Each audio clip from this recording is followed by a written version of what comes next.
হুগলি খন্নান বিজয় নারায়ণ মহাবিদ্যালয়ের হোস্টেল মাঠে বর্ণাঢ্য আয়োজনের মধ্যে দিয়ে পালিত হলো খেলা হবে দিবস। আজ শনিবার দুপুরে পান্ডুয়া ব্লকের খন্নান বিজয় নারায়ণ মহাবিদ্যালয়ের হোস্টেল মাঠে রাজ্য সরকারের উদ্যোগে পালিত হলো খেলা হবে দিবস। পশ্চিমবঙ্গ সরকারের যুব কল্যাণ ও ক্রীড়া দপ্তরের তত্ত্বাবধানে এবং মুখ্যমন্ত্রী মমতা বন্দ্যোপাধ্যায়ের অনুপ্রেরণায় রাজ্য জুড়ে এই দিবস উদযাপন করা হচ্ছে। সেই ধারাবাহিকতায় পান্ডুয়া ব্লকেও অনুষ্ঠিত হলো বর্ণাঢ্য খেলাধুলোর আসর। এই দিনের অনুষ্ঠানের শুভ উদ্বোধন করেন পান্ডুয়া পঞ্চায়েত সমিতির সভাপতি ময়না মাঝি।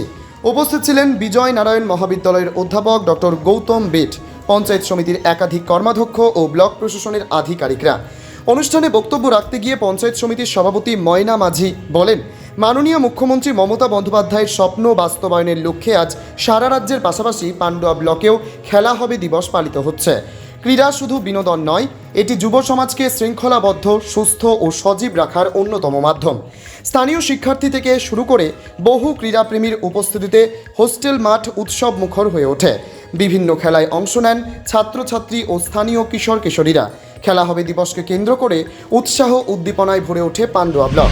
হ্যাঁ, এটা আমাদের মাননীয় মুখ্যমন্ত্রী মমতা বন্দ্যোপাধ্যায় এই 16ই আগস্টটা খেলা দিবস বলে সারা রাজ্যে জুড়েই হচ্ছে।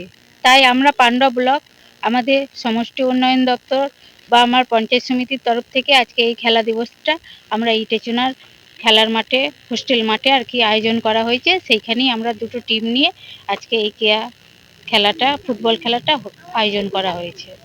কি নাম? আমার নাম ময়না মাঝি, আমি পান্ডুয়া পঞ্চায়েত সমিতির সভাপতি। Bureau report, জজবাত 24 Bangla.